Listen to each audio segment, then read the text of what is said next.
Start करना। तो देखो पहला क्लासिफिकेशन तो मैं आपको बता चुका हूँ, सेकंड क्लासिफिकेशन है on the basis of heat. इसमें एंडो एक्सो बताया मैंने। मैंने आपको एनर्जी ऑर्डर बताया कि एंडोथर्मिक में प्रोडक्ट एनर्जी ज्यादा होता है और एक्सो एक्सो में रिएक्टेंट का एनर्जी ज्यादा होता है। एनर्जी और स्टेबिलिटी का इनवर्स रिलेशन होता है, तो वो हमने देखा है ना। यहाँ तक हम सब कॉन्सेप्ट क्लियर है। फिर मैंने ग्राफ बनाया रिएक्टेंट प्रोडक्ट का एनर्जी लेवल लेके, डेल्टा एच मैंने बताया आपको डेल्टा एच क्या होता है। ठीक। अब देखो ये जो पीक पॉइंट है ना ग्राफ में, इस पीक पॉइंट का रिएक्टेंट से जो एनर्जी होता है, रिएक्टेंट के लेवल से जो एनर्जी लेवल होता है, उसे हम ई ए बोलते हैं। ई ए मतलब एक्टिवेशन एनर्जी। क्या बोलते हैं? Activation energy.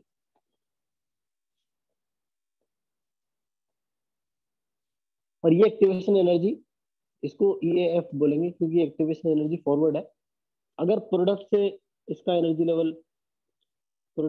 एनर्जी लेवल है उसे हम एक्टिवेशन एनर्जी बैकवर्ड बोलते हैं। ई एफ और ई भी हो गया। ऐसा ही एक्सो में भी होगा, E a f forward and E a b backward. Right, समझ रहे हो?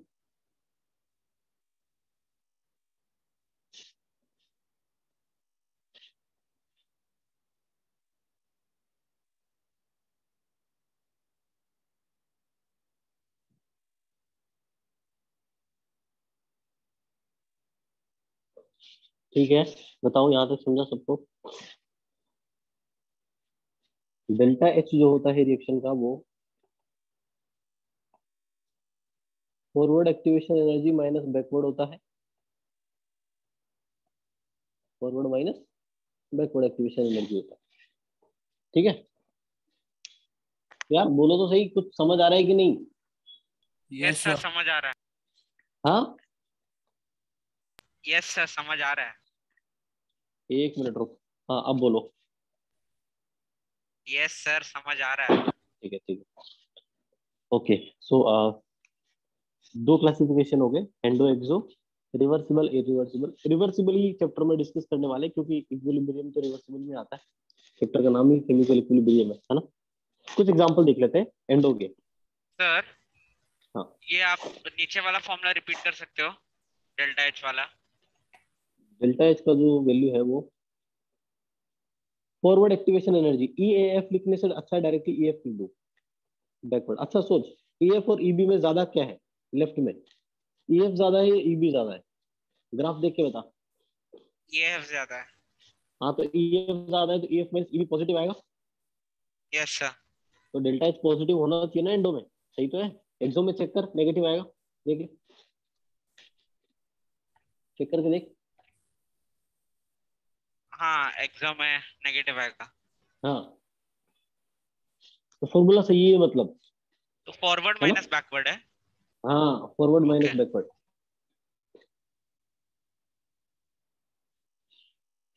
ठीक है, तो देखो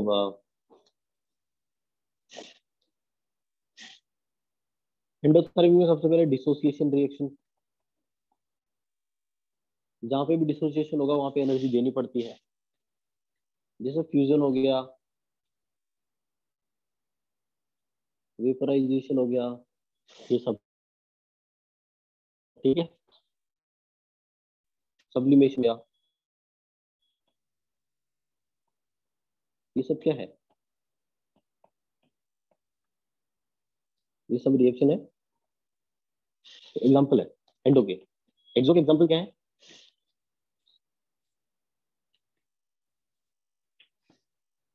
देखो, एक्सो के एग्जांपल सबसे पहले कंबशन रिएक्शन, फिर एसिड बेस न्यूट्रलाइजेशन रिएक्शन।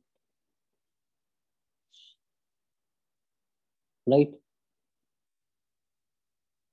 ठीक है, तो ये एग्जांपल हो गए एक्सो के। एंडो एक्सो समझा आप सभी को?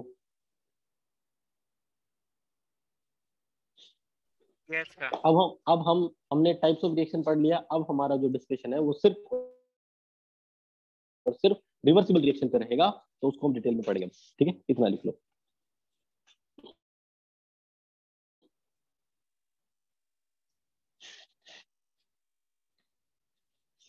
और रिवर्सिबल रिएक्शन में ही इक्विलिब्रियम पॉइंट होता है। तो मैं बता दूं कि हर एक रिवर्सिबल रिएक्शन इक्विलिब्रियम पॉइंट तक आता ही है। कभी ना कभी वो इक्विलिब्रियम पे आएगा जरूर। और एक बार अगर वो इक्विलिब्रियम पे आ गया तो वो वहां नहीं होगा जब तक हम उसे या हम उस रिएक्शन को डिस्टर्ब ना करें। मतलब एक बार किसी क्लोज कंटेनर में या किसी रिएक्शन में इक्विलिब्रियम स्टेब्लिश हो गया तो वो तब तक डिस्टर्ब नहीं होगा जब तक हम उसे डिस्टर्ब नहीं कर रहे। वो वैसा ही रहेगा। फिर वैसा रहने का क्या मतलब है ये बताएंगे आपको। इक्विलिब्रियम का एक्चुअल मीनिंग बताएंगे, टेंशन मत ली। ठीक है, इतना समझा अभी तक? Yes sir.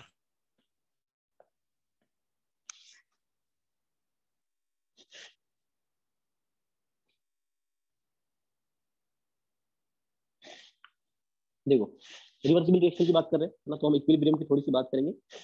यार मान लो एक रिएक्शन है ए प्लस बी और इससे मिल रहा है मुझे सी प्लस डी। तो फॉरवर्ड जो रिएक्शन जा रहा है उसको उसके उसका जो रेट होता है उसको हम आर बोलते हैं और बैकवर्ड को हम आर बी बोलते हैं। आर एफ क्या हो गया? Rate of forward reaction.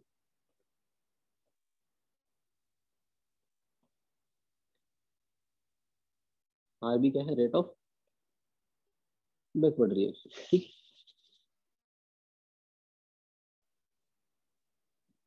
इतना ठीक है? इतना ठीक है? Rate of forward reaction equal to rate of backward reaction yes sir. At equilibrium. Forward reaction का रेट और बैकवर्ड रिएक्शन का रेट सेम हो जाता है। मतलब जितना रिएक्शन फॉरवर्ड जा रहा है उतना बैकवर्ड जा रहा होगा, रेट सेम हो जाता है इक्विलिब्रियम पे। अरे इसका मतलब एक ग्राफ माइंड में आया। अगर मैं रेट वर्सेस टाइम, इक्विलिब्रियम बेटा, यस वो इक्विलिब्रियम है। इक्विलिब्रियम को शॉर्टकट में लिखा मैंने ऐसे। ठीक, मुझे एक बात बताना, एक रिएक्शन है जिसमें रिएक्टेंट से प्रोडक्ट बन रहा है। ठीक है, फॉरवर्ड रेट हो गया, बैकवर्ड रेट हो गया, तो बताइए टाइम के साथ आप रिएक्टेंट के कुछ मोल्स लेंगे ना, आपने रिएक्टेंट के मोल्स लिए, टाइम के साथ रिएक्टेंट तो डिक्रीज करेगा क्योंकि वो कंज्यूम कर रहा है और प्रोडक्ट बनने लगेगा, मतलब प्रोडक्ट का कॉन्सेंट्रेशन बढ़ेगा। मैं आपको बता दूं कि टाइम के साथ क्या होता है, फॉरवर्ड रिएक्शन का जो रेट होता है वो डिक्रीज करता है, बैकवर्ड रिएक्शन का रेट इंक्रीज होता है। मतलब ऐसा होगा कि बैकवर्ड रिएक्शन का रेट धीरे धीरे धीरे धीरे बढ़ रहा है और फिर एक टाइम के बाद कॉन्स्टेंट हो जाएगा।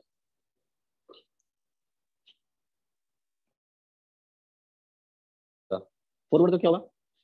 डिक्रीज होगा। एक जहाँ पे था एक धीरे धीरे धीरे धीरे डिक्रीज होगा, डिक्रीज होते होते एक पॉइंट तक आएगा और फिर वापस से वो कॉन्स्टेंट हो जाएगा। ये जो रेट है जो ऊपर वाला है वो है फॉरवर्ड रिएक्शन का। फॉरवर्ड रिएक्शन का रेट क्या हो रहा है? डिक्रीज हो रहा है। और बैकवर्ड रिएक्शन का रेट क्या हो रहा है? इंक्रीज हो रहा है ना? एक पॉइंट ऐसा आया, ये जहाँ पे equilibrium, forward rate backward rate दोनों सेम हो गए, इसी को हम क्या बोलेंगे? Equilibrium point. और यहाँ तक आने में जो टाइम लगा उसे हम बोलेंगे कि इक्विलिब्रियम। ये इक्विलिब्रियम तक पहुंचने के लिए कितना टाइम लगा। ठीक है, समझा?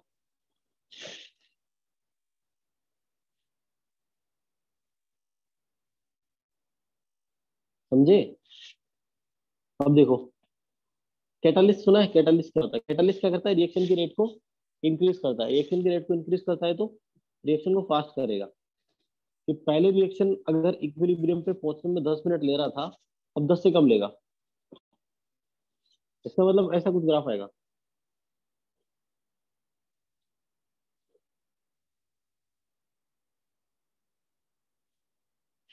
ऐसा कुछ आएगा, राइट?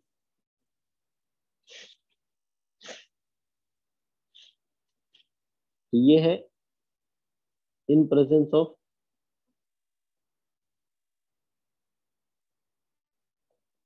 Positive catalyst. ठीक है, देखो मैं एक बार फिर से बता देता हूँ, ध्यान से सुनना। रेट इन टाइम का ग्राफ बनाया मैंने, टाइम के साथ ध्यान रखना, जैसे जैसे रिएक्शन स्टार्ट होती है, इक्वली जो रिएक्टेंट हम लेते हैं वो तो कंज्यूम से जाता है, प्रोडक्ट बनते जाता है। तो रिएक्टेंट अगर कंज्यूम होगा मतलब फॉरवर्ड रेट भी कम होते जा रहा है, बैकवर्ड रेट बढ़ते जा रहा है। तो वही दिखाया मैंने, देखो बैकवर्ड रेट बढ़ रहा है बेटा, देखो, और फॉरवर्ड रेट कम हो रहा है। एक टाइम ऐसा आएगा तो बैकवर्ड फॉरवर्ड रेट सेम हो जाएंगे। उस पॉइंट को मैंने इक्विलिब्रियम पॉइंट बोल दिया, और इक्विलिब्रियम तक आने के लिए जो टाइम था उसे इक्विलिब्रियम टाइम बोल दिया। उसके बाद रेट कांस्टेंट हो गई, इक्विलिब्रियम के बाद रेट कांस्टेंट हो गई। जस्ट मिनट, अगर पॉजिटिव कैटालिस्ट दिया तो पॉजिटिव कैटालिस्ट क्या करेगा, रिएक्शन की रेट को इंक्रीज कर देगा, और इंक्रीज करके वो जितना टाइम पहले लगना था अब थोड़ा टाइम कम लगाएगा। हाँ बोलिए। सर ये कैटलिस्ट के ग्राफ पहले मीट हो रहा है। हाँ, ब्लू वाले। यहाँ पे अब दिख रहा होगा। हाँ, in presence of positive catalyst reaction की रेट को इंक्रीज करता है।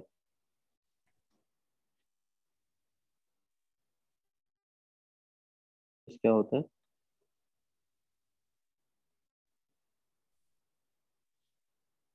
इंक्रीजेस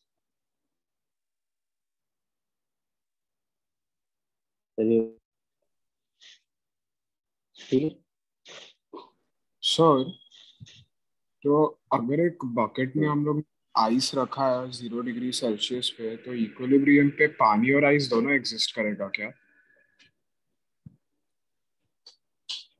हाँ, इक्विलिब्रियम पे दोनों एग्जिस्ट करेगा। 0 डिग्री सेंटीग्रेड पे वाटर लिक्विड स्टेट में और सॉलिड स्टेट में आइस दोनों एग्जिस्ट करेगा। थोड़ा सा टेम्परेचर डिक्रीज किया तो किसी एक फेज का डोमिनेंस बढ़ेगा, थोड़ा अच्छा, सा भी टेम्परेचर इंक्रीज किया तो लिक्विड बनने लगेगा। ठीक है सर, समझा। वो फ्यूल लगेगा सॉलिड, बट इक्विलिब्रियम पे दोनों रहेंगे। ठीक, इक्विलिब्रियम एक ऐसा पॉइंट है जहाँ पे, मतलब आपने तो वेपर फेज चेंज की बात कर ली, फेज चेंज में इक्विलिब्रियम एक ऐसा पॉइंट है जहाँ पे दो फेज एग्जिस्ट करती है। उसके ऊपर एक फेज होगा, उसके नीचे भी एक फेज एग्जिस्ट करेगा, बट उस पॉइंट पे दो फेज एग्जिस्ट करती है, और दोनों एक दूसरे के साथ इक्विलिब्रियम मेंटेन रखती है। ठीक है, समझे? अब देखो क्या मतलब है यार इसका इक्विलिब्रियम का।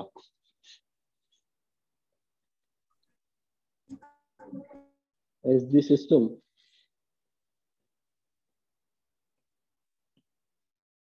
attain equilibrium, all the observable sir एक मिनट प्रीवियस स्लाइड दिखाइए ना। properties, just a minute, such as moles, molarity, pressure, color, etc.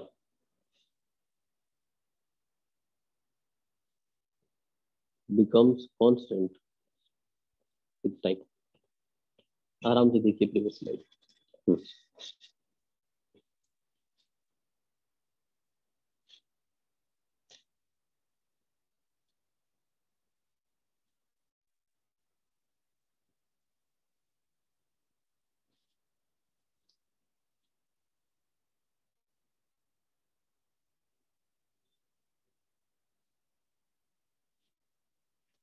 Sir जहाँ पर कैटलिस्ट का ग्राफ मिलता है उस पॉइंट को क्या कहते हैं?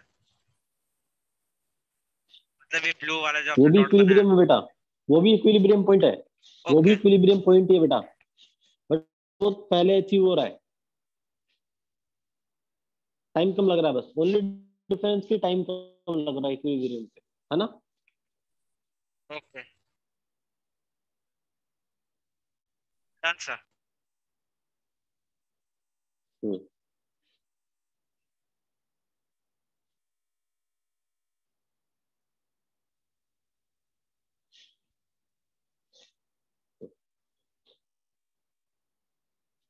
अच्छी बात है।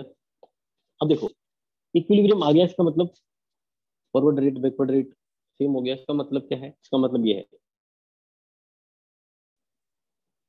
कि मोल्स या कॉन्सेंट्रेशन या प्रेशर या फिर कलर, ये सभी कांस्टेंट हो गए टाइम के साथ, मतलब ये चेंज नहीं हो गए।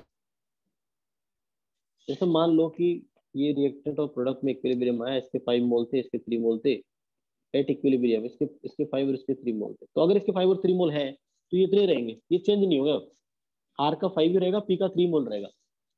इक्विलिब्रियम आ गया ना। अब इक्विलिब्रियम आ गया एक बार, तो वहां से तो जाएगा नहीं, वो डिस्टर्ब होगा नहीं, चलता रहेगा ऐसे ही। आर के 5 पी के 3 मोल ही रहेंगे हमेशा, जब तक मैं वहां से डिस्टर्ब नहीं करता। मैं अगर इसको डिस्टर्ब दूंगा तो चेंज जरूर आएगा, बट जब तक मैं डिस्टर्ब नहीं कर रहा हूँ, एक बार इक्विलिब्रियम आ गया तो ये सब property, moles, molarity, pressure and colour, ये सब क्या हो जाते हैं? कांस्टेंट हो जाते हैं टाइम के साथ, ये चेंज नहीं होते। ठीक है।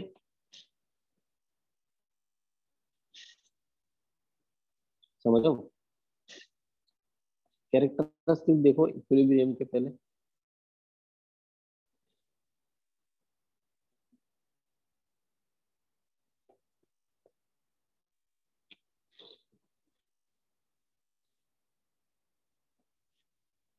सबसे पहले at equilibrium concentration of reactant and product becomes constant, है ना। इक्विलिब्रियम पे रिएक्टेंट और प्रोडक्ट का कॉन्सेंट्रेशन क्या होगा? कांस्टेंट हो जाएगा, चेंज नहीं होगा वो टाइम के साथ।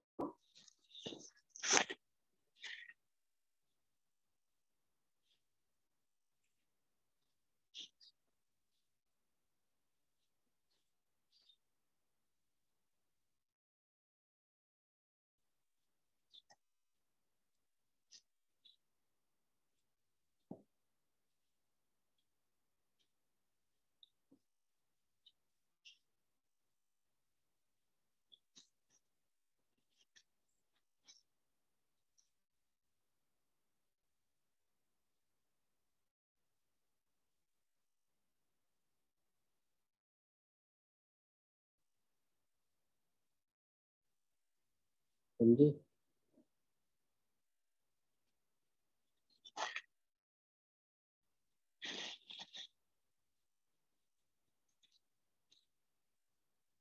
कॉन्सेंट्रेशन बेटा, कॉन्सेंट्रेशन, कॉन्सेंट्रेशन, वो COCN जो लिखा है that is concentration.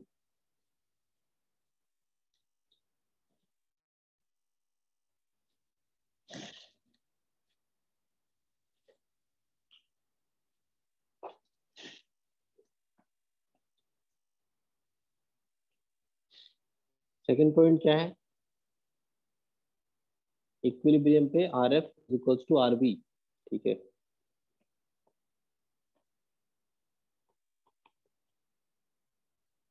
Third point,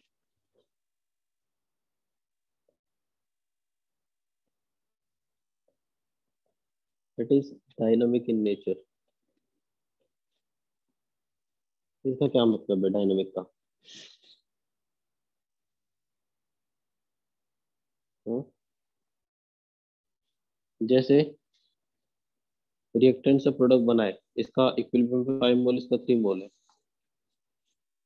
equilibrium आ गया और इक्विलिब्रियम पे मैंने देखा इसका 5 और 3 मोल है, और मैंने 1 घंटे बाद देखा तो भी 5 और 3 दिखा, मैंने 1 दिन बाद देखा तो भी मुझे 5 और 3 दिखा। तो मैं ऐसा सोचूंगा कि यार मैं 1 घंटे बाद देखा तो भी वही मिल रहा है, 1 दिन बाद देखा तो भी वही मिल रहा है। मुझे ऐसा फील हुआ कि ये तो रुक गया है, ये रिएक्शन रुक गया है। तो मैं सोचूंगा कि ये स्टैटिक है। स्टैटिक मतलब रुका हुआ, बट एक्चुअली में ऐसा नहीं है, ये डायनामिक है, ये चल रहा है। तो मजे की बात ये है, ये जितना फॉरवर्ड चल रहा है उतना बैकवर्ड चल रहा है, इसलिए कोई चेंज नहीं आ रहा। मतलब ये तो वही बात हो गई कि यार 100 रुपीज थे मेरे पास, मुझे 10 रुपीज का प्रॉफिट हुआ, 10 रुपीज का लॉस हुआ, तो है तो मेरे पास अभी 100 ही। तो दो कमेंट कर सकते हैं कोई लोग कि यार इस काशी सर ने पैसे इन्वेस्ट ही नहीं किए, या कोई दूसरा बोल सकता है कि इन्वेस्ट तो किए होंगे, बट जितना प्रॉफिट हुआ शायद उतना लॉस हो गया। वही बात है। यहाँ पे इक्विलिब्रियम डायनेमिक मतलब रिएक्शन चल रहा है, रिएक्शन रुका नहीं है, रिएक्शन चल रहा है, हमेशा चलेगा। बट रिएक्शन इस तरीके से चल रहा है कि जितना वो फॉरवर्ड जा रहा है उतना ही वो बैकवर्ड आ रहा है। तो इस वजह से हमें कॉन्सेंट्रेशन या अमाउंट ऑफ रिएक्टेंट प्रोडक्ट में चेंज नहीं दिख रहा, यार जो जितना है वो उतना ही। समझे।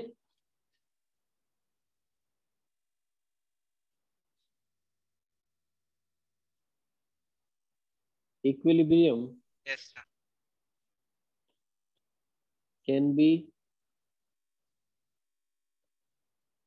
achieved in a closed container only.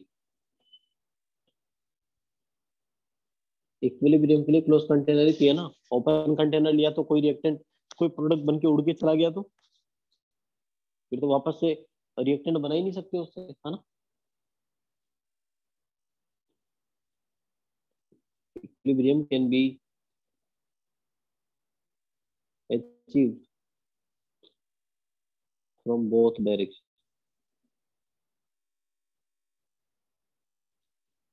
क्या बोल रहे हो?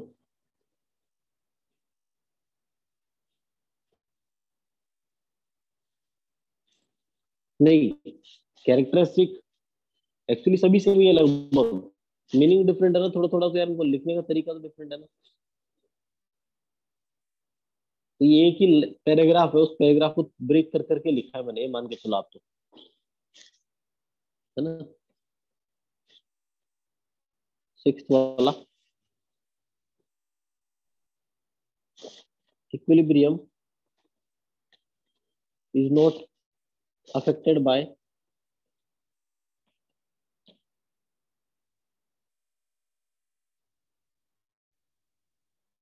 catalyst.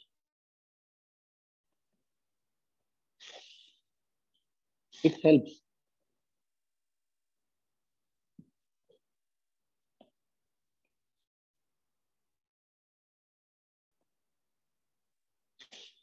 it helps in attaining equilibrium rapidly, right? कि इक्विलिब्रियम जो है उस पर कैटालिस्ट से फर्क नहीं पड़ता, मतलब ये देखो, अगर मैंने बोला कि रिएक्टेंट के 5 मोल है, प्रोडक्ट के 3 मोल है, एक बार आपने रिएक्शन कैटालिस्ट के साथ करवाई, एक बार कैटालिस्ट के बिना करवाई, तो हमेशा 5 ही मिलेगा, अमाउंट में चेंज नहीं आएगा। हाँ ये बात अलग है कि टाइम कम ज्यादा हो जाएगा, कैटालिस्ट के साथ आपको टाइम कम लगेगा, बट अभी भी रिएक्टेंट और प्रोडक्ट का कॉन्सेंट्रेशन उतना ही रहेगा, समझे।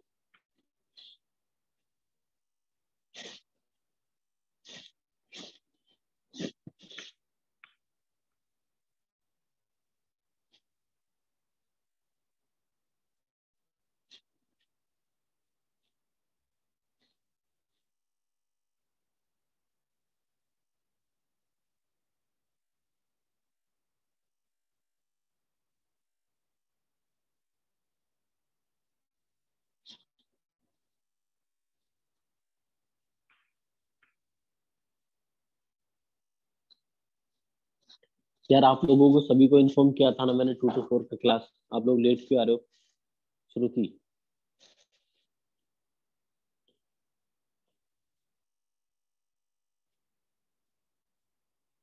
बिल्कुल, यस बिल्कुल सही बोल रहा है, rate of forward direction depend करता है अमाउंट ऑफ सर रिएक्टेंट पे। वो समझा नहीं तो डिक्रीज क्यों होगा कौन सा?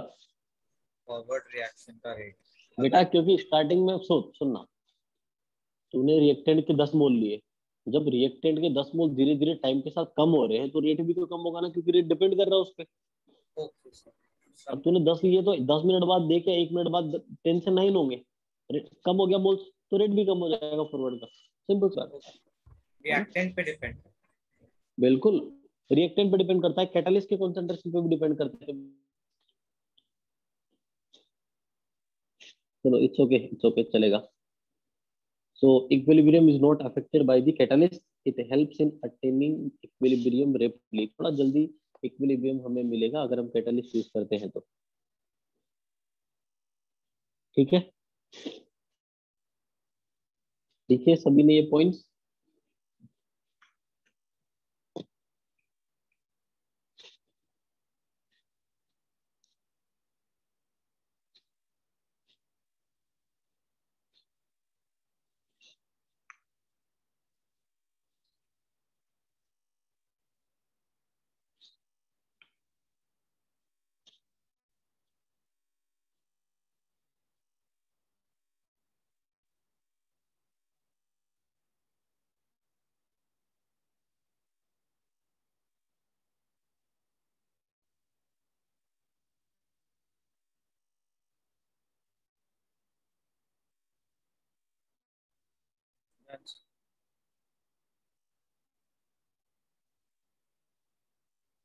ठीक है।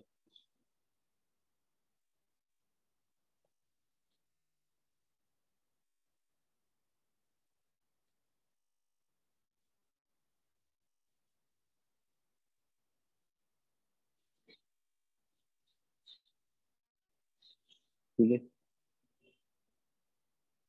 पॉइंट नंबर 6 तक था।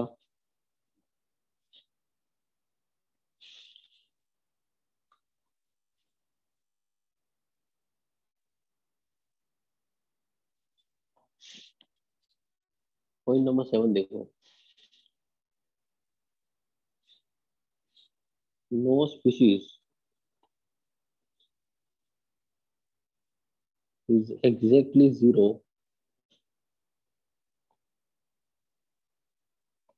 in quantity at equilibrium। मतलब इक्विलिब्रियम पे हो सकता है, देखो मान लो एक केमिकल रिएक्शन हो सकता है, 2 रिएक्टेंट्स है, 2 ही प्रोडक्ट है, तो इक्विलिब्रियम पे कोई भी रिएक्टेंट या कोई भी प्रोडक्ट एग्जैक्टली जीरो नहीं होगा। देखो नियरली हो सकता है कोई 0.0001 हो, एग्जैक्टली जीरो मतलब खत्म हो जाए, ऐसा हो ही नहीं सकता, क्योंकि चाहे कोई भी रिएक्टेंट हो, कोई भी स्पीसीज हो, वो अगर टूट रहा है तो वो बन भी तो रहा है, जीरो कैसे हो सकता है? जीरो हो गई, कभी नहीं हो, है ना। एक टर्म होता है होमोजेनस इक्विलिब्रियम,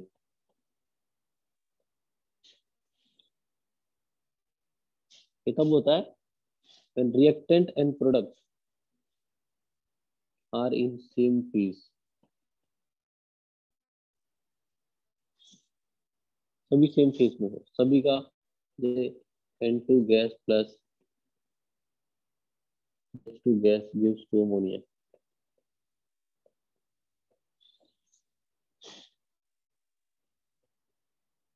नेक्स्ट क्या है? हेटेरोजेनस इक्विलिब्रियम,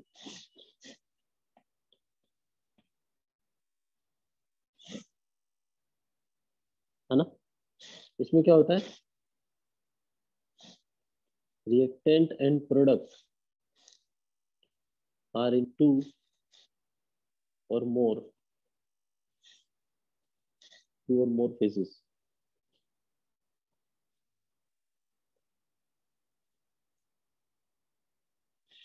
जैसे जिंक सॉलिड का रिएक्शन अगर आपने CO2 गैस के साथ करवाया तो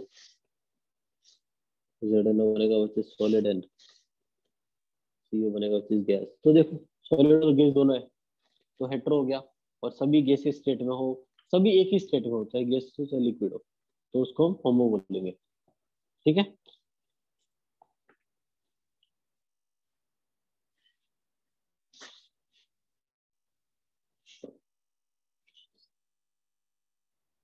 सर यहाँ तक हेटेरोजीन समझ। पे एरो गलत लिखा है ना? कैसे? तो अरे इक्विलिब्रियम वाले एरो आएगा।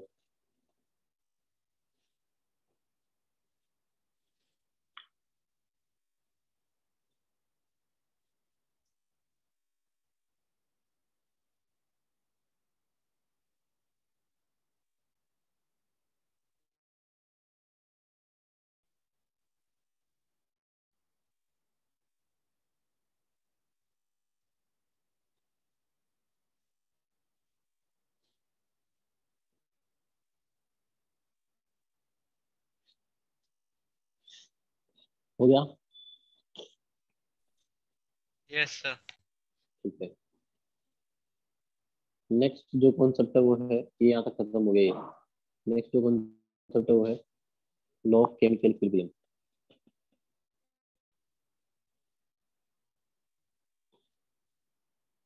जैसे बोलेंगे law of active mass, law of mass action. देखो क्या होता है, सिंपल सी रिएक्शन है, जहाँ दिमाग लगाना नहीं है। जैसे मैंने लिखा M1A प्लस M2B, उससे मुझे मिल रहा है N1C प्लस N2D। ठीक है, ये M1 M2 N1 N2 stoichiometric coefficient और ABCD क्या है? Reactant and product. ठीक है, तो फॉरवर्ड रेट हो गया, ये बैकवर्ड रेट हो गया। यहाँ पे एक टर्म में डिफाइन कर रहा हूँ, एक्टिविटी। जानते हो आप लोग ऑलरेडी, सब्सटेंस और उसका एक्टिविटी, एक्टिव मास बात ही है।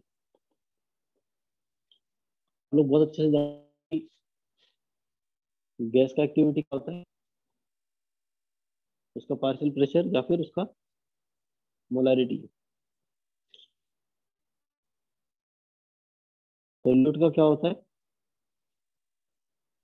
मोलैरिटी। सॉलिड और लिक्विड का क्या होता है, वन, हम ही मानते हैं। तो लॉ ऑफ मास एक्शन क्या बोलता है कि फॉरवर्ड रेट को आप कैसे लिखोगे, फॉरवर्ड रेट को लिखोगे, forward rate is directly proportional to activity या एक्टिव मास। एक्टिविटी को स्मॉल एस से रिप्रेजेंट करेंगे तो क्या लिखोगे, रिएक्टेंट एक्टिविटी ऑफ ए उसकी power m1 into activity of की पावर m2। ये फॉरवर्ड रेट के लिए हो गया। बैकवर्ड रेट के लिए क्या होगा, एक्टिविटी ऑफ सी की power n1 into activity of D की पावर n2।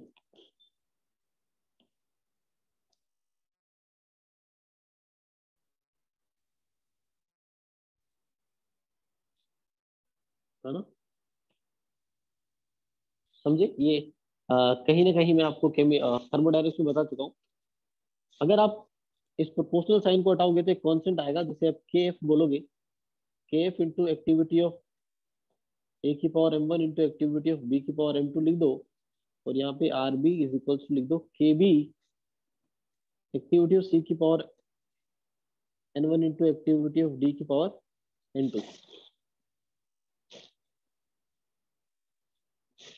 समझे।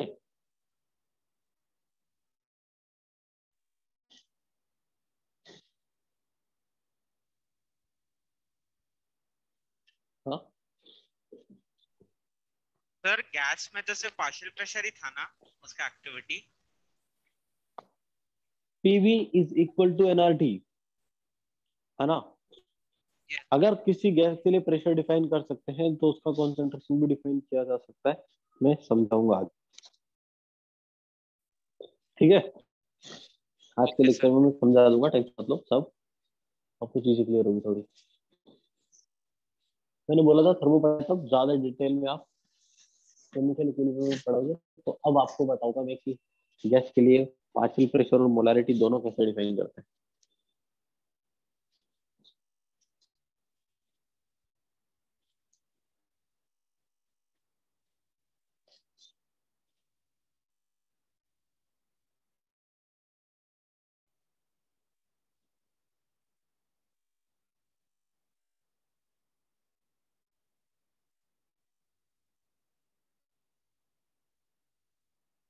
सर ये m1 m2 ए और बी का मास है।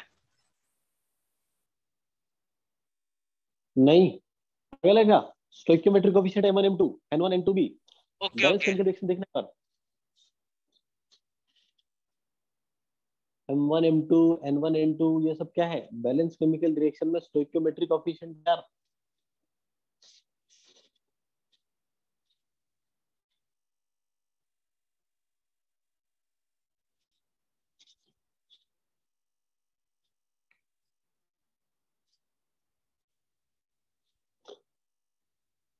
ठीक है,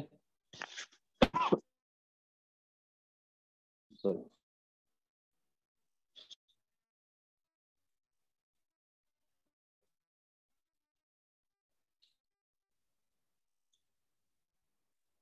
समझे क्या आप लोग।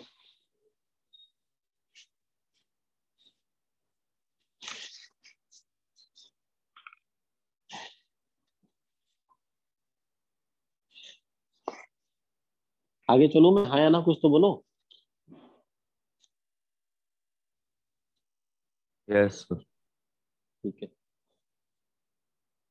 तो इक्विलिब्रियम पे क्या हो गया, फॉरवर्ड और बैकवर्ड रेट दोनों सेम हो जाएगा। फॉरवर्ड रेट का फॉर्मूला क्या था, के एफ एक्टिविटी ऑफ ए की power m1 activity of B की पावर m2 और ये था k बैकवर्ड c की power n1 activity of d की पावर n2। यहाँ से kf बाई kb कितना आएगा? एक्टिविटी ऑफ d की power n1 into activity of d की power n2 divide by activity of a की power m1 activity of b की power m2, है ना। k forward by k backward उसी को हम बोलते हैं k इक्विलिब्रियम। क्या बोलते हैं? k इक्विलिब्रियम, मतलब इसको हम बोलते हैं इक्विलिब्रियम कांस्टेंट। यहाँ से एक बात मुझे पता चली कि ये जो इक्विलिब्रियम कांस्टेंट है k forward by k backward होता है, इसको मैं दो तरीके से लिख सकता हूँ। मैं या तो इक्विलिब्रियम कांस्टेंट जो है kp होगा या वो kc होगा। kp मतलब प्रेशर के टर्म्स में, तो kc मतलब कॉन्सेंट्रेशन, c मतलब कॉन्सेंट्रेशन के टर्म्स में। तो kp के लिए आप ऐसे लिखते कि प्रेशर ऑफ c की power n1 into pressure of d की power n2 divide by pressure of a की power m1 into pressure of b की पावर m2, राइट। और kc क्या हो गया? kc हो गया कॉन्सेंट्रेशन। बेटा kp and kc are the two forms of equilibrium constant. ऐसा होता है ना कि इक्विलिब्रियम कांस्टेंट या तो kp होगा या kc होगा। अगर इक्विलिब्रियम कांस्टेंट में क्या आ रहा है, ये देखो एक्टिविटी आ रहा है, अगर सभी एक्टिविटी की जगह प्रेशर रख दोगे तो kp हो जाएगा, कॉन्सेंट्रेशन रख दोगे तो kc हो जाएगा। समझे भी? इसको बोलेंगे कॉन्सेंट्रेशन ऑफ c की power n1 into concentration of d की power n2 divide bye concentration of a की power m1 into concentration of b की पावर m2। बताओ यहां तक, क्योंकि मैं पूछूंगा अब, और मुझे लग रहा है कि कुछ समझ आ नहीं रहा आप लोगों को, मैं पूछूंगा 10 बार, इसीलिए पूछ रहा हूँ समझ आ रहा है कि नहीं। नहीं आ रहा है तो बता दो, क्योंकि फिर मैं क्वेश्चन आंसर करूंगा बेटा, तो दिक्कत हो जाएगी।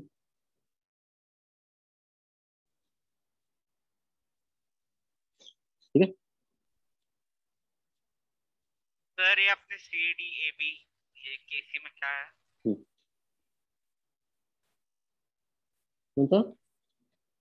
केसी में आपने लिखा है ना सी की पावर n1 डी की पावर n2, हम्म, तो फिर सी डी चलो ए बी। चलो ये सब हटाता हूँ मैं,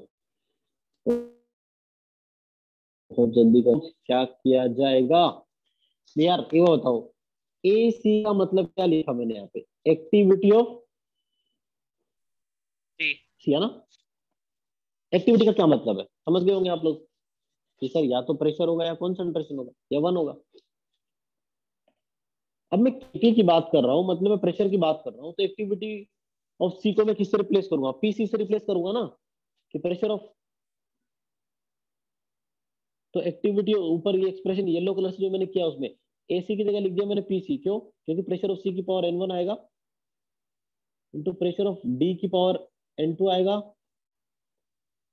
प्रेशर ऑफ ए की पावर m1 आएगा, प्रेशर ऑफ बी की पावर m2 आएगा। सी मतलब कॉन्सेंट्रेशन। अब बता, कॉन्सेंट्रेशन के टर्म में इस एसी को, एक्टिविटी ऑफ सी को क्या मैं मोलारिटी लिख सकता हूँ? यार मोलारिटी को क्लोज ब्रैकेट से रिप्रेजेंट करते हैं ना, हाँ। तो यस कैसे सर। क्या आएगा? एक्टिविटी ऑफ सी मतलब क्या? कॉन्सेंट्रेशन ऑफ सी। ये लिख दिया कॉन्सेंट्रेशन ऑफ सी की पावर n1, ये हो गया कॉन्सेंट्रेशन ऑफ डी की पावर n2। समझा अभी? कॉन्सेंट्रेशन ऑफ ए की power yes m1 sir, into concentration of B की पावर m2। तो ब्लॉक ब्रैकेट ये कंसंट्रेशन दिखाता है। एग्जैक्टली, क्लोज ब्रैकेट जो है ना, close bracket it represents molarity.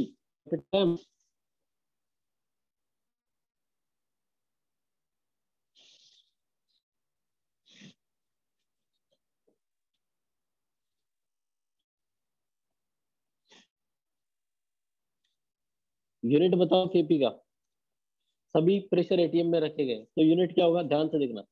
क्या यूनिट होगा एटीएम की power n1 plus n2 minus m1 minus m2?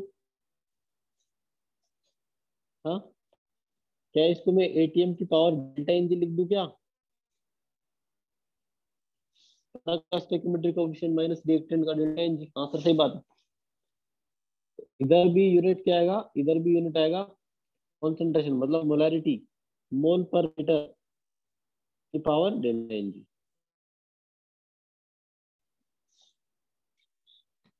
ठीक है, चलो समझा कि बाकी हम देख लेंगे।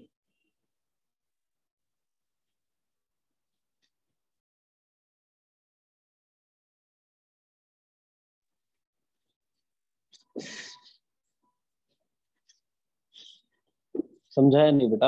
हाँ सो ये नहीं समझा कि to the power delta N G क्यों आएगा, खाली डेल्टा एन नहीं होना चाहिए क्योंकि उसमें तो नहीं, pressure, because pressure is defined only for gases, right?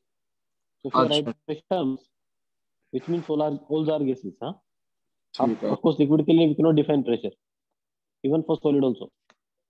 तो बात समझ में आ गई अभी। और मैंने लेफ्ट में ऐसा लिखा तो राइट में मैंने डायरेक्टली लिख दिया, mole per litre divide by delta N. अब मैं समझा दूंगा, टेंशन मत लो, चीजें सब समझाऊंगा। थोड़ा सा हमको यहाँ पे है ना वेट करना है, 2-5 मिनट सुनिए, पिछले की 2-5 मिनट की बातें भी एक साथ समझ में आए। थोड़ा वेट करना है बस, ठीक है?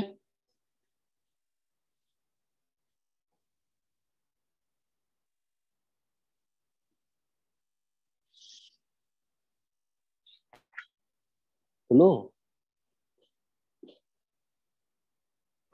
हाँ सर ठीक है। हाँ अब देखो, अभी एक पॉइंट लिखवा देता हूँ मैं। गैसेस के लिए क्योंकि प्रेशर और कॉन्सेंट्रेशन दोनों डिफाइन होता है ना, इसलिए उसके लिए केपी और केसी दोनों डिफाइन कर सकते हैं। अगर किसी केमिकल रिएक्शन में कोई भी गैस है तो, बट अगर सभी के सभी लिक्विड स्टेट में सॉल्यूशन है, ओनली केसी इज डिफाइंड।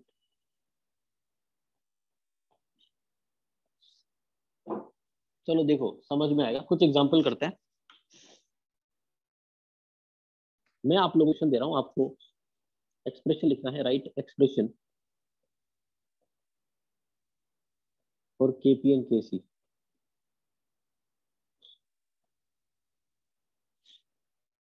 सबसे पहले N2 gas plus CH2 gas gives 2 ammonia. बताओ क्या इसके लिए केपी और केसी दोनों डिफाइन हो सकते हैं? हाँ हाँ सर। हाँ। तो केपी कैसे लिखोगे? केपी मतलब प्रेशर के टर्म्स में, तो क्या लिखोगे? पहले प्रोडक्ट में प्रेशर ऑफ अमोनिया उसका स्क्वायर आएगा divide by pressure of N2 की पावर 1 आएगा इनटू प्रेशर ऑफ H2 उसकी पावर 3 आएगा। समझे? फिर केसी मतलब कॉन्सेंट्रेशन, तो कॉन्सेंट्रेशन में आप क्या लिखोगे? अमोनिया के कॉन्सेंट्रेशन का square divide by N2 concentration into H2 के कॉन्सेंट्रेशन का क्यूब।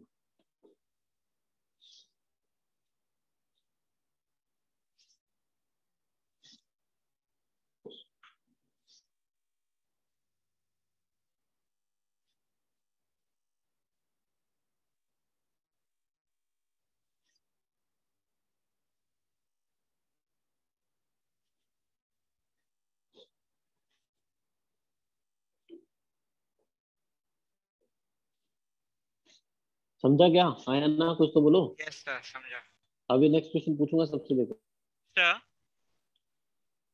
सर तो फिर अगर सॉल्यूशन के लिए वो केपी पूछे तो फिर हम 0 दे दे value. Not define, not define बोलेंगे, जीरो क्यों ओके। बोलेंगे? डिफाइन ही नहीं है तो जीरो तो फिर डिफाइन वैल्यू हो गया ना यार, तो तुम जीरो बताया मतलब जीरो तो डेफिनेट है, बोलेंगे नॉट डिफाइन। चलो ठीक है, कौन बताएगा? राजनंदिनी। इसके लिए केपी का वैल्यू बताओ, केपी क्या आएगा?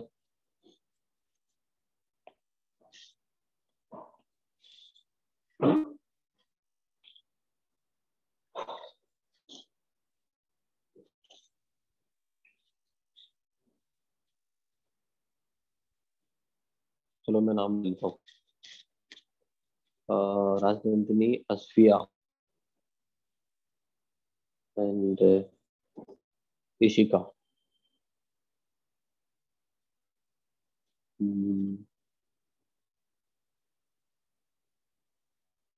जैनब, जितना नाम भी आप लोग मुझे केपी का एक्सप्रेशन बताएंगे इसमें क्या है।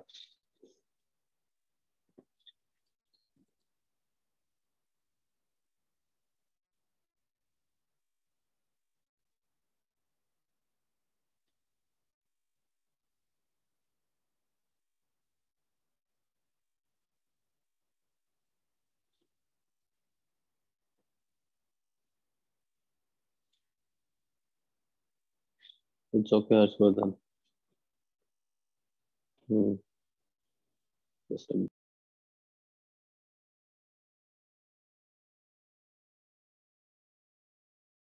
अच्छा ठीक है ना, एक क्वेश्चन और दे रहा हूँ, उसको भी सॉल्व करो, मैं आया 2 minute.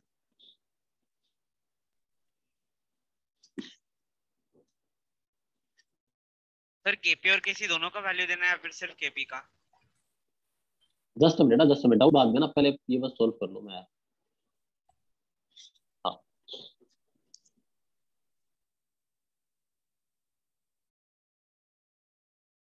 Sir 1 minute last slide दिखा सकते हो? बेटा लास्ट जस्ट मिनट ना, ये जो है इसको सॉल्व करो, मैं आया बस थोड़ी देर।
हेलो।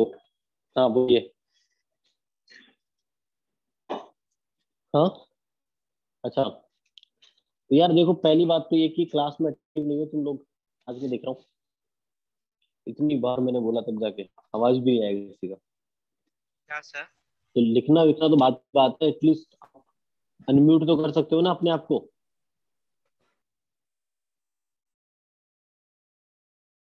हाँ और अभी आप इतनी देर से बोल रहे थे। नहीं नहीं, मैं नहीं बोल रहा था एक्चुअली, बुला लिया था किसी ने तो मैं उधर चला गया था। मैं बोल के गया तुम लोग को कि मैं आ रहा हूँ। अभी मैं वेट कर रहा हूँ यार। मैंने काम किस किस के लिया, आज मैंने के लिया। हाँ व्हाट्सएप पे नहीं भेजना होता बेटा, बिल्कुल नहीं। व्हाट्सएप तो मेरे को अच्छा ही नहीं लगता, यहीं पे भेजो। सर मैंने आपको भेजा आंसर। हाँ ठीक है, राजनंदिनी ने भेजा, ठीक है। तो और उसके अलावा नाम किसका लिया था मैंने? सर मेरा जैनब, मैंने भेजी जैनब का आपको। लिया, हाँ जैनब का पता है। वसफिया का भी लिया था शायद, लिया। इशिका का लिया था। सर मैंने आपको भेजा। सर मैं भेज रही हूँ। हाँ मैं वेट कर रहा हूँ, सर कब से वेट कर रहा हूँ। हाँ हाँ, सर सुन बोल। सेकंड वाले में हम सिर्फ ये केपी के लिए सिर्फ CO2 ही देखेंगे ना? हाँ और केसी देखो के लिए यार, भी सिर्फ CO2? हाँ एक बार बताओ, केपी मतलब सिर्फ गैसेस, मतलब है गैस कौन है? CO2। क्या लिखोगे? प्रेशर ऑफ CO2 की पावर 1, खत्म हो गया। और केसी में क्या लिखोगे? कॉन्सेंट्रेशन किसका? अच्छा केसी जो है किस किस के लिए डिफाइन होता है? देखो ऊपर देखो हेडिंग पे, gases Kp and Kc for solution. Kc Kc दोनों के लिए डिफाइन होता है, सॉलिड के लिए डिफाइन नहीं होता। सॉलिड का एक्टिविटी 1 होता है, आपको पता है सॉलिड का एक्टिविटी 1 होता है। तो सीधा क्या लिखोगे यहाँ पे? अरे लिखोगे कॉन्सेंट्रेशन ऑफ CO2 की पावर 1, खत्म हो गई बात। हाँ नीचे तीनों गैसेज हैं, तो केपी कैसे लिखोगे? केपी लिखोगे पहले प्रेशर ऑफ SO3 का square divide by pressure of SO2 का square into pressure of O2। और केसी के लिए कैसे लिखोगे? कॉन्सेंट्रेशन ऑफ SO3 का square divide by concentration of SO2 का square into concentration of O2। बेटा आप लोग अब अटेंटिव नहीं हो, अब आप आओगे लपेटे में सब लोग। अब मैं लूंगा वाइवा, ठीक है। 1 बाय 1 टारगेट करूंगा, 1 बाय 1 में स्टूडेंट का नाम लूंगा और क्वेश्चन पूछे जाएंगे बेस्ड ऑन कि आज क्या पढ़ा हमने, ठीक है। 1 बाय 1 ना लिखो पहले, और जो है अभी पूछ लो। जो डाउट है इस चैप्टर में केमिकल इक्विलिब्रियम में अभी पूछो, क्योंकि फिर मैं पूछूंगा। सर जो राइट साइड पे होगा उसी को हम लोग रिएक्टेंट कंसिडर करें ना? हाँ जो राइम है उसको प्रोडक्ट बेटा। आई sorry, product, sorry. By default यही तरीका होता है लिखने का। सर सॉलिड का कंसंट्रेशन कंसिडर नहीं करेंगे? किसका? सॉलिड का? सॉलिड का, हाँ हमने ना ना, CaO का नहीं लिया था ना। बिल्कुल नहीं, बिल्कुल नहीं। सॉलिड का एक्टिविटी इज ऑलवेज 1, राइट। कहाँ पे लिखा हुआ ये देखो, कहाँ गया यार एक्टिव मास? मैंने, मुझे ये तो बताओ। ये रहा, नीचे देखो सॉलिड लिक्विड का एक्टिविटी 1। सॉलिड हो लिक्विड नहीं देखते, सिर्फ गैस को देखेंगे और एक्वस को देखेंगे, एक्वस। बाकी लिक्विड को और सॉलिड को नहीं देगा। Okay sir. रेडियो पूछो 1 बाय 1।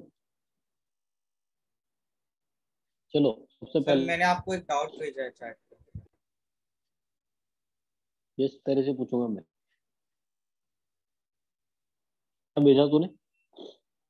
Kc का value, Kc and Kp are defined for solid liquid यानी। कहीं नहीं लिखा वो तो तूने। हाँ सॉरी, कितनी डिफरेंस सॉलिड? नो, इसका आंसर है नो। एक्चुअली तो केपी एंड सॉलिड के केसी लिए 1 होगा एंड लिक्विड के लिए? 1 होगा। लिक्विड के लिए भी 1 होगा। के लिए, प्योर लिक्विड के लिए भी 1 होगा। ठीक है, अच्छा यस तेरे से पूछ रहा हूँ सबसे पहले, यस नहीं सबसे पहले राजनीति से पूछते सर मेरे से पूछ लो मेरे को। हैं, राजनीति से पूछते हैं। बेटा सेकंड क्वेश्चन में केपी का यूनिट क्या है? किसका यूनिट? केपी। अच्छा पहले वीडियो ऑन करो, पहले वीडियो ऑन करो फिर बात करेंगे, और थोड़ी बात करेंगे अच्छे से। सबसे आप लोग अटेंटिव होनी क्लास, अब सबसे बात करेंगे और अच्छे से। जो जवाब देता रहेगा उससे लंबी बात होगी, और जो जवाब नहीं देगा फिर उसके पेरेंट्स से बात होगी। तो राजनीति नहीं, पहले वीडियो ऑन करो आप अपना।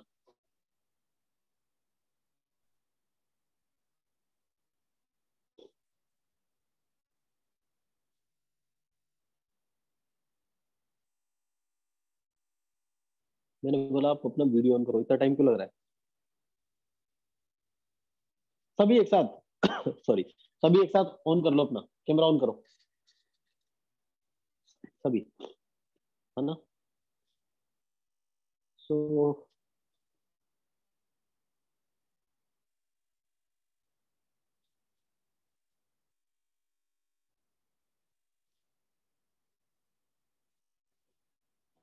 क्या हुआ राजनंदिनी, क्या हुआ?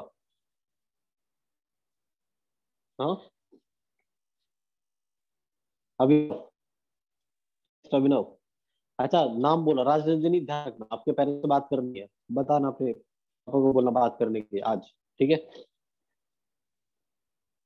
Yes sir. हाँ अभिनव, आई एम सॉरी। हाँ तो सेकंड जो है ना क्वेश्चन, उसमें what is the unit of KP? Sir इसमें केपी का यूनिट होगा ATM to the power delta NG. And what is delta NG है?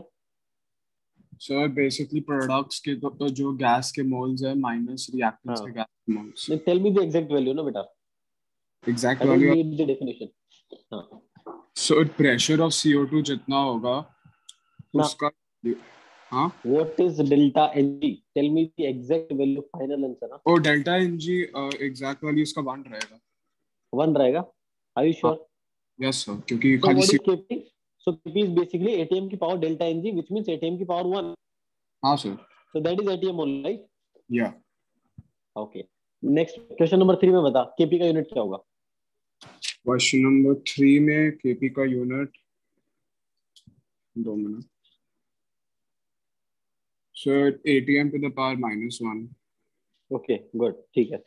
Next अश्पिया, एटलीस्ट वीडियो नहीं तो अनम्यूट तो कर ही यस सर। सकते हो ना? Okay. तो एक रिएक्शन में लिख रहा हूँ अभी, ठीक है, और मुझे बताना उसके बारे में।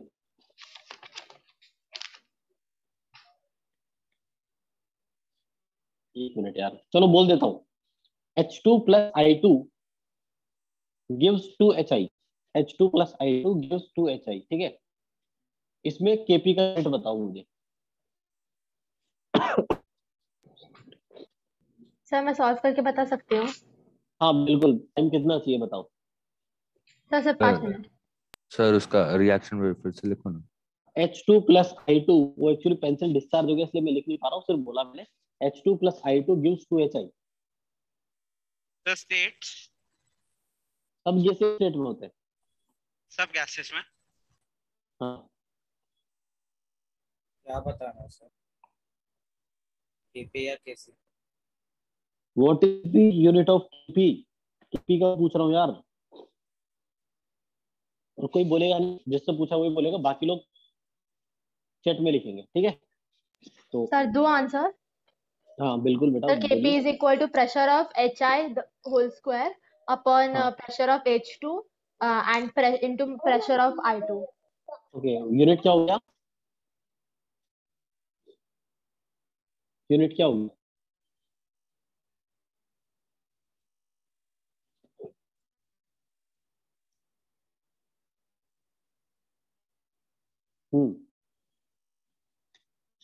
शुरू की क्लास में। Sir unit mole upon litre Ng होगा ना, डेल्टा Ng। हाँ व्हाट इज डेल्टा एन?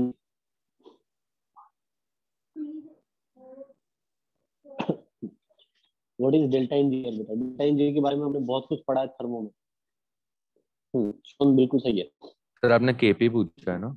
हाँ मैंने के पूछा है।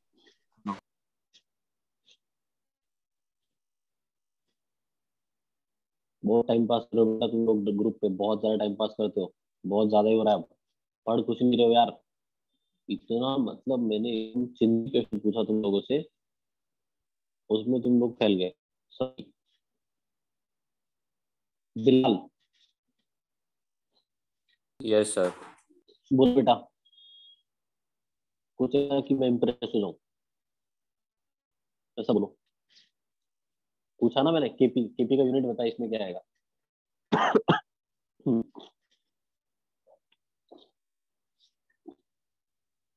अब से ले बेटा, दिमाग में बिठा लो, हर लेक्चर में या तो स्टार्टिंग में, बीच में, कभी भी जितना पढ़ा है लेक्चर में ना, उससे रिलेटेड वाइवा लिया जा सकता है, तो क्लास में अटेंटिव रहना है। और जो नहीं लेंगे, जो आंसर नहीं कर पाएंगे फिर वो आएंगे, में आ जाएंगे। मैं देख रहा हूँ तब से मैंने वाइवा स्टार्ट किया, आधे स्टूडेंट तो कुछ तो जा चुके हैं। Just a minute.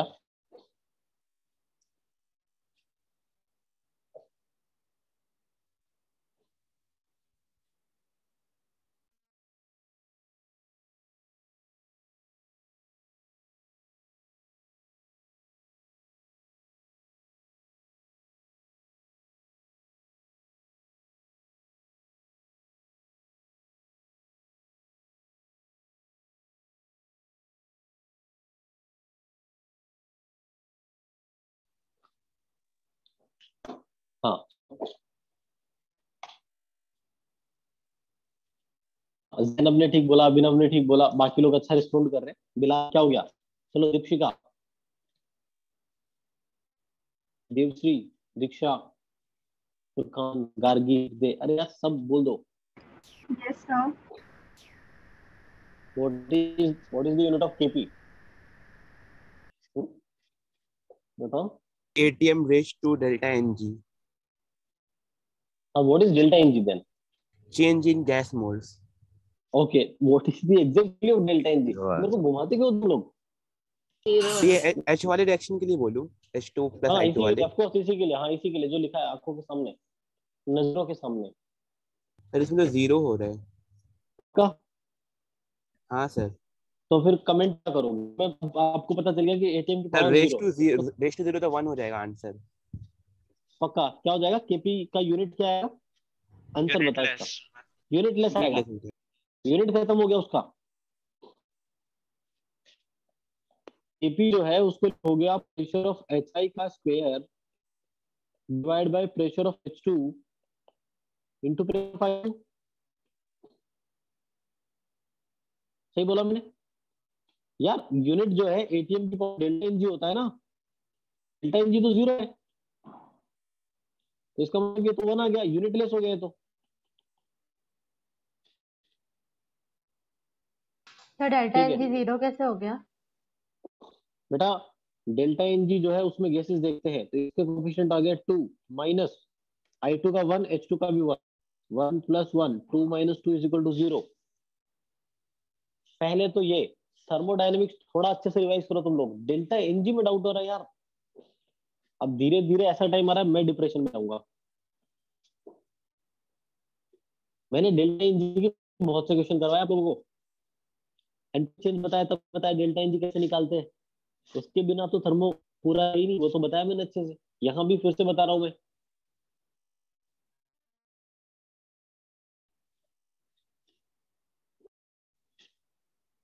सीरियसनेस गायब हो गया अब, पहले थिंग में, अब धीरे धीरे गायब हो रहा है। अभी सिर्फ व्हाट्सएप से मतलब है, चल रहा है बस चैटिंग। और कुछ स्टूडेंट तो है टारगेट में, बहुत ज्यादा एक्टिव रहते हैं।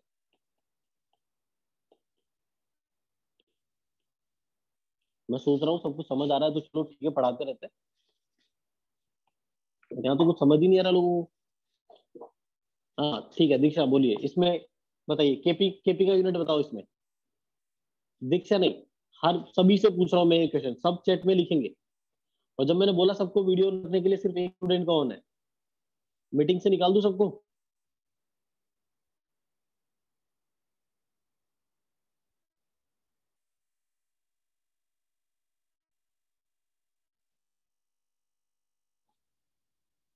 ठीक है, सब लोग जो है अपना वीडियो ऑन करो पहले, फिर बात करेंगे।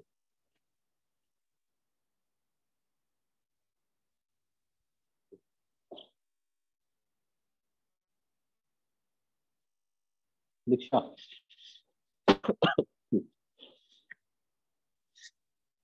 दीक्षा, I am talking to you. और केपी का बताना। हाँ दीक्षा, सुनाई दे रहा है आपको? हाँ, I am talking sir to आप यू। मुझे बुला रहे हो? यस, हाँ बिल्कुल आप ही को। मैं आपसे पूछ रहा हूँ एक्चुअली में, व्हाट इज केपी? केपी को कैसे लिखोगे यहाँ पे? ये जो इक्वेशन लिखा है ना मैंने, NH4OH gives NH4 plus and OH minus, इस इक्वेशन में केपी कैसे लिखोगे?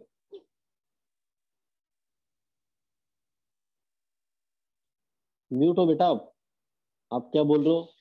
सुन नहीं सकता।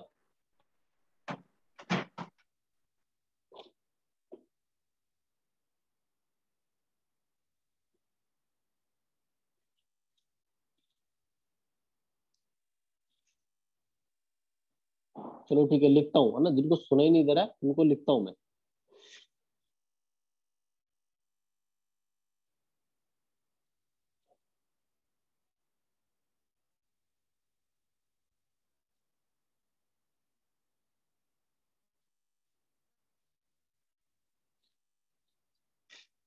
ठीक, मैंने भेजा पर्सनली।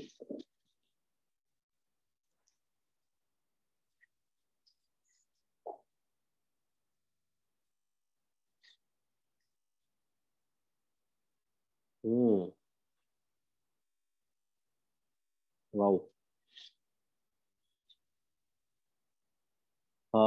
राजनंदिनी बोलो, क्या होगा? सर इसमें गैसियस स्टेट में नहीं है ना कोई भी एलिमेंट? बिल्कुल नहीं है, कोई भी नहीं है, मुझे तो कोई नहीं दिख रहा। तो जीरो होना चाहिए। जीरो होना चाहिए क्या? नॉट डिफाइंड होगा। डिफाइन क्यों होगा? जीरो क्यों बोलेंगे? जीरो तो एक डेफिनेट वैल्यू है, जीरो क्यों बोलेंगे? जब मैं बोला आप लोगों को गैसेस है ही नहीं तो केपी नॉट डिफाइन हियर, यहाँ पे केपी डिफाइन ही नहीं करेंगे हम लोग। हाँ?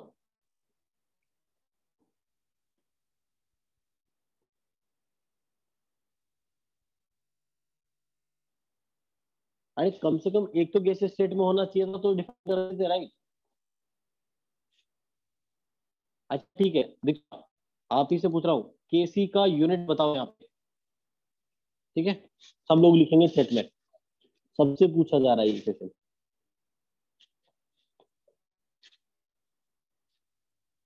हाँ शोन ठीक है। सुजी, आपको भी बोल रहा हूँ, रिशिमा, पृथ्वी। तो इसमें डेल्टा एनजी भी नॉट डिफाइंड होगा? हाँ डेल्टा डिफाइन है, डेल्टा डिफाइन नहीं है।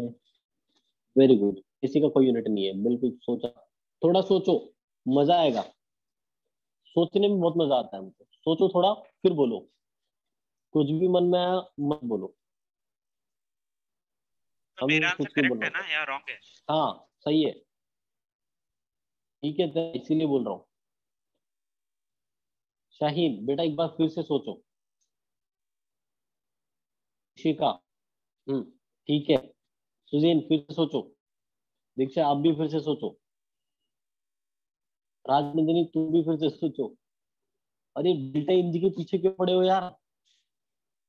क्या करोगे डेल्टा एनजी का? अरे किसी चीज का यूनिट बताने से पहले उसका एक्सप्रेशन तो लिखो। डेल्टा एनजी के पीछे पड़ गए तुम तो। हाँ, ऐसा होता है क्या? पहले उसका एक्सप्रेशन तो लिखो। अरे सभी एक्वस है तो concentration of NH4 plus into concentration of OH minus divide by concentration of NH4OH आएगा कि नहीं आएगा? तो यूनिट क्या हो गया? इसका यूनिट भी मोलारिटी, इसका यूनिट भी मोलारिटी और इसका यूनिट भी मोलारिटी। कैंसिल होकर सिर्फ एक मोलारिटी बच गया। मतलब मोलैरिटी की पावर 1 यूनिट आएगा, मतलब मोल पर लीटर पावर 1 आएगा।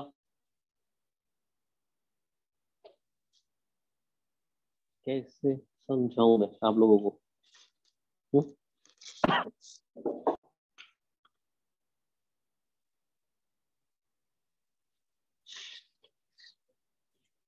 बताओ कैसे समझाऊं मैं, मुझे आइडिया तो दो।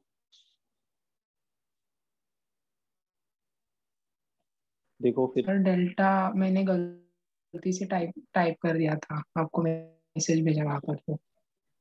ये फिर से सभी के सभी गैसीय स्टेट में है।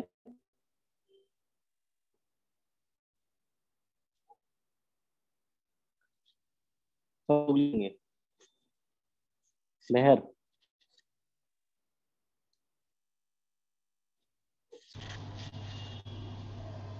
Yes sir. हम्म, बताओ केपी का एक्सप्रेशन बताओ यहाँ पे। अच्छा केसी का यूनिट बताओ, केसी का यूनिट क्या हो गया?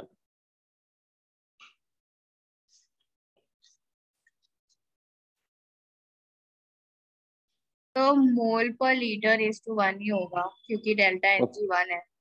एग्जैक्टली सही बात है। केसी का एक्सप्रेशन क्या सर लिखोगे? हाँ सर हर बार डेल्टा एन जी कैलकुलेट करने की जगह हम सीधा एक्सप्रेशन ही लिख लेना। वो ज्यादा बढ़िया लगता है मुझे, बिल्कुल सही बोल रहा है तू। एक्सप्रेशन लिखना ज्यादा सही है, क्यों डेल्टा एनजी के पीछे पड़े हो यार? यहां से चेक करोगे ना तो मोलैरिटी की पावर 1 आएगा यूनिट, तो आप एक्सप्रेशन लिखो। बिल्कुल सही कहा वैसे मेहर, आपका आंसर सही है। और डेल्टा एनजी के पीछे मत पड़ो यार, क्योंकि ये चीज आपको यहाँ पे समझ में आ गई होगी फिफ्थ क्वेश्चन में। यहाँ पे डेल्टा एनजी डिफाइन ही नहीं है, डेल्टा एनजी है ही नहीं, बट फिर भी केसी का यूनिट आ रहा है यार। तो एक्सप्रेशन लिखो फिर निकालो, मजा आएगा। बिना एक्सप्रेशन के काम नहीं चलेगा।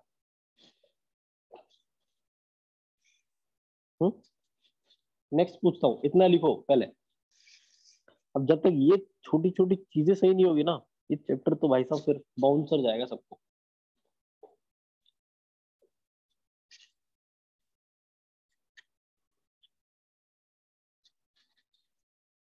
हाँ यश क्या हुआ, कुछ पूछना चाह रहा है? सर केपी ठीक का था जरा। वैल्यू लिखा। हाँ ठीक था, चेक कर लेना, सही था। यूनिट सही था, केपी का यूनिट बोल, वैल्यू मत बोल। हम्म अब देखो यस, ये वाला क्वेश्चन ध्यान से सोल्व करना।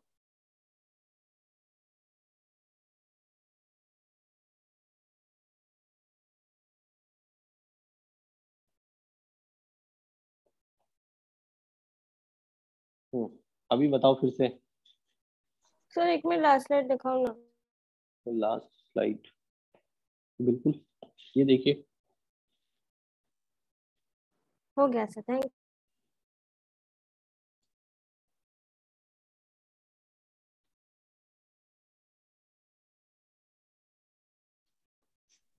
सर आप नेक्स्ट स्लाइड पे जा सकते हैं।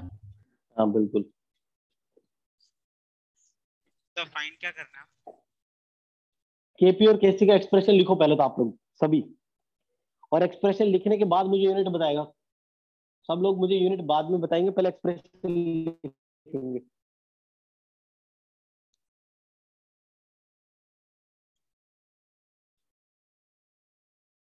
बेटा ये जो सेकंड टाइम वाला प्रेजेंट लिया गया है ना, ये अटेंडेंस, यही वैलिड है। अब आप लोग ये एक्सक्यूज देते हो ना कि मैं चला गया था, मैं चली गई थी, मैं बाद में, ये सब एक्सेप्टेबल नहीं है यार।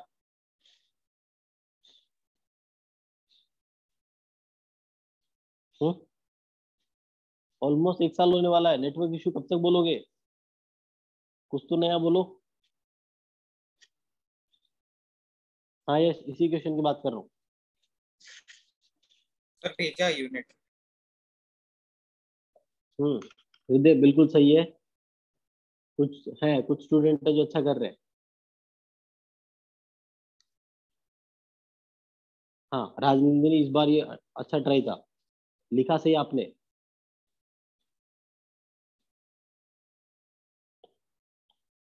हाँ शिवन बिल्कुल सही है।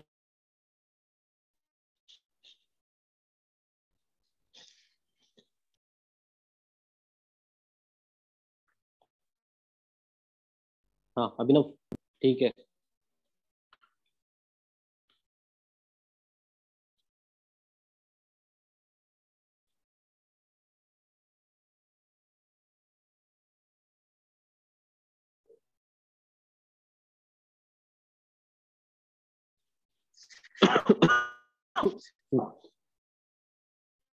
सॉरी, तो देखो कि कैसे लिखोगे।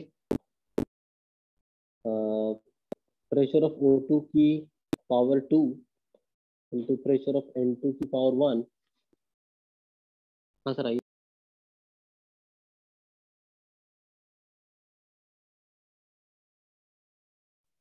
सर आप म्यूट पे हो। Just a minute Shona.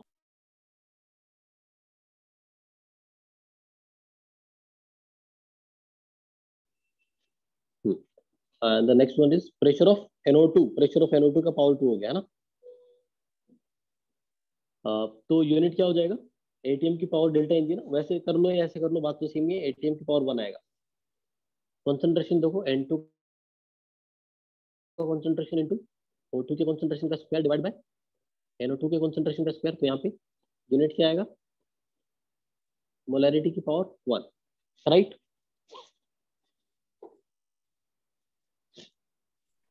Yes sir. Value क्या आएगा? किसका? अच्छा, वो वैल्यू नहीं दिया है ना प्रेशर का। क्या बोल रहा है? वैल्यू पूछ रहा था। किसका वैल्यू दो? हाँ, उसका क्वेश्चन में प्रेशर नहीं दिया इसलिए वैल्यू नहीं लिख सकते ना।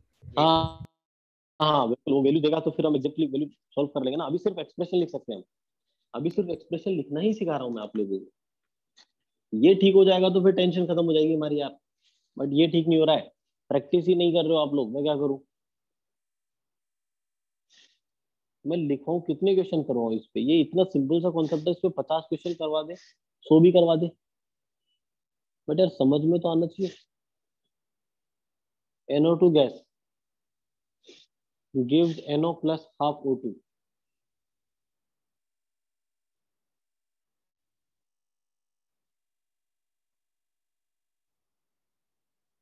यहाँ पे मुझे सीधा Kc का यूनिट बताएंगे। यश तू बताएगा पहले तो, उसके बाद दीक्षा आप बताओगे इस क्वेश्चन में Kc का यूनिट क्या है। उसके बाद है लव। लव बताएगा एक तो, एंड इशिका भी बताएगी, एंड महक, एंड नौसीन आप भी बताओगे। पृथ्वी, सर्वेश, शाहीन, सिमरन, एंड सुजैन, जिनका भी नाम लिया। इशिका ठीक है। जैनब फिर से देखो यार। हाँ यस ठीक है।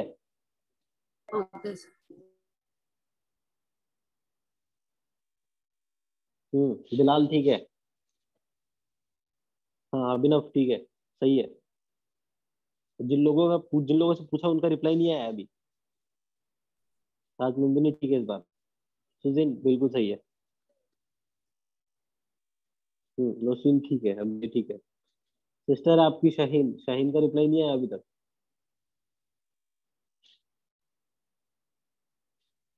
यस ठीक है। KP भी ठीक है। कैसे लिखोगे यार इसको? अरे KC कैसे लिखोगे? कॉन्सेंट्रेशन ऑफ NO की power 1 into concentration of O2 की power 1/2 divide by concentration of NO2। तो आएगा मोलैरिटी की पावर डेल्टा Ng, मतलब 1/2 आएगा। और KP क्या बनेगा?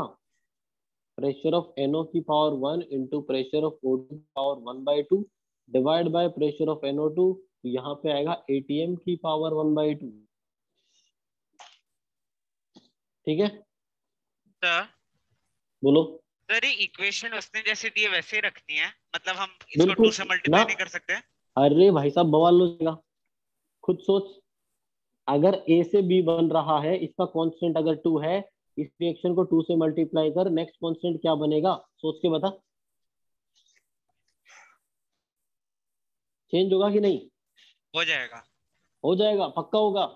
इसलिए जो रिएक्शन दिया गया है उसी के लिए एक्सप्रेशन लिखेंगे। ऐसा नहीं है कि कोफिशिएंट 1/2 आया तो सर हम एक काम करते हैं, इस रिएक्शन को 2 से मल्टीप्लाई करके चेंज कर देते हैं ना, कभी नहीं। 2 से मल्टीप्लाई करते ही क्वेश्चन चेंज हो गया, और मैं क्वेश्चन क्यों चेंज करूंगा? कभी नहीं करूंगा। जो जैसा पूछा गया एज इट इज वैसा ही उसको कैलकुलेट करेंगे। एक लास्ट जो है कॉन्सेप्ट बताओ, नेक्स्ट क्लास में पहले पूछूंगा, फिर उसके बाद कंटिन्यू करेंगे। रिलेशन बिटवीन केपी एंड केसी। देखो ये एक रिएक्शन है, एक रिएक्शन है, ये गैस स्टेट में है, ये भी गैस स्टेट में है, ये गैस स्टेट में है और ये भी गैस स्टेट में है। तो इसके लिए केपी कैसे लिखोगे? केपी लिखोगे प्रेशर ऑफ सी की power C into pressure of D की power D divide by pressure of A की power A into pressure of B की पावर बी। हाँ, एक बात मुझे बताओ आप लोग कि आप लोग जानते हो ना, शोन तू पूछ रहा था ना केपी और केसी की पार्शियल प्रेशर और मोलैरिटी क्यों होता है गैसेस के लिए, यस समझेगा आप, सर। ध्यान से सुनो। तो पी इक्वल्स टू क्या, N by V R T होगा। एन बाई वी मतलब moles by volume. Moles by volume क्या होता है? मोलैरिटी होता है। तो अगर गैस के लिए तू प्रेशर डिफाइन कर सकता है तो मोलैरिटी भी तो डिफाइन कर सकता है, बिल्कुल। तो यहाँ पे देख, अब yes sir. Pressure of C की जगह मैं क्या लिख सकता हूँ? Molarity of C into R T लिख सकता हूँ ना। मैं लिख सकता हूँ मोलैरिटी ऑफ, ध्यान से सुनना, मैं लिख सकता हूँ यहाँ पे molarity of C into R T की पावर सी, पी डी की जगह लिख सकता हूँ molarity of D R T की power small d divide by, यहाँ पे लिख सकता हूँ molarity of A R T की power A into molarity of B R T की पावर स्मॉल बी। एक काम करो, पहले मोलैरिटी वाली टर्म सेपरेट कर लो, मोलैरिटी की पावर सी इंटू सी, मोलैरिटी की power D into D divide by molarity की power A into A, molarity B की पावर स्मॉल बी इंटू क्या बच गया आर टी में, क्या बच गया आर टी की power C plus D minus A minus B. ध्यान से देखना, तो केपी इज इक्वल टू, यार ये क्या है? कॉन्सेंट्रेशन ऑफ सी की power C, concentration of D की पावर डी, मोलैरिटी कैसे? मतलब कॉन्सेंट्रेशन, ये तो कैसी है? केपी इज इक्वल टू के सी आर टी की पावर डेल्टा एन जी हो गया क्या? हाँ, ये डेल्टा एन जी तो है। तो केपी इज इक्वल टू, अगर आपको देखो, आपको पता है केपी केसी दोनों डिफाइन जो है तो उसी रिएक्शन के लिए होते हैं जिसमें गैसेज है। अगर उसमें गैसेज है, अगर आपने केपी निकाल लिया तो आप केसी भी निकाल सकते हैं इस फॉर्मूले की हेल्प से, समझे?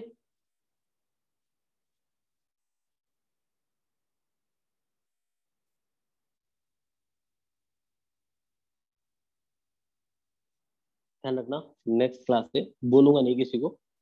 सबसे पहले तो ये कि 5 मिनट्स, हाँ हार्डली 5 मिनट्स के बाद मैं मीटिंग लॉक कर दूंगा, ठीक है? जो प्रॉब्लम है नेट का इशू, मुझे पर्सनली क्लास के टाइमिंग से पहले बता दो कि सर ये प्रॉब्लम है, उसको मैं कंसिडर करूंगा, बाकी किसी को नहीं। सेकंड, वीडियो ऑन करने के लिए मैं 10 बार नहीं बोलूंगा, ये आप लोगों की ड्यूटी है ऑन रखना। और जो लेक्चर में मैं पढ़ा रहा हूँ ना उस दिन का तो मैं कुछ भी किसी से पूछ सकता हूँ। अब तो मैं हार्ड नहीं पूछ रहा, सिंपली पूछूंगा, यार यूनिट ये सब चीजें तो पूछ सकता हूँ ना मैं। रिस्पॉन्ड नहीं करने पे सीधा प्रॉपर कंप्लेन होगा, ध्यान रखना। अटेंटिव नहीं हो तुम लोग क्लास में, ये मैंने अभी तो थोड़ा स्ट्रिक्टनेस तो दिखाएंगे हम लोग, समझे? ये एक्सप्रेशन में इतना लिखो, फिर और बातें करेंगे। Small A B C D stoichiometric coefficient है। एग्जैक्टली वो स्मॉल जो लेटर है वो स्टोइकियोमेट्रिक कोएफिशिएंट है, और जो कैपिटल लेटर है वो सब क्या है? Reactant and products.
Sir capital M क्या है?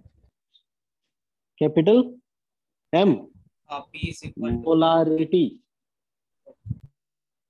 मोलारिटी।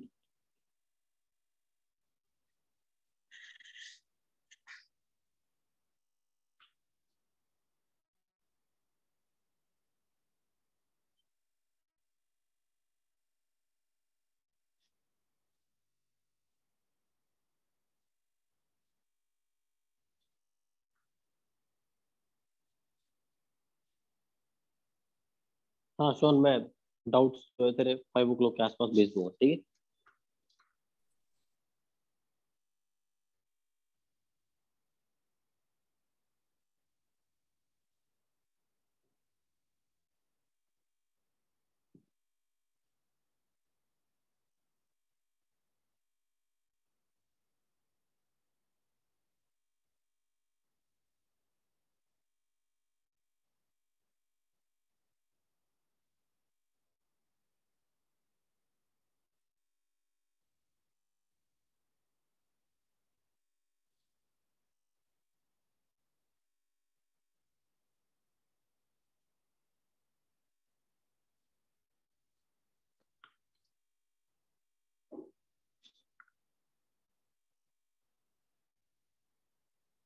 क्या बोल रहे हो?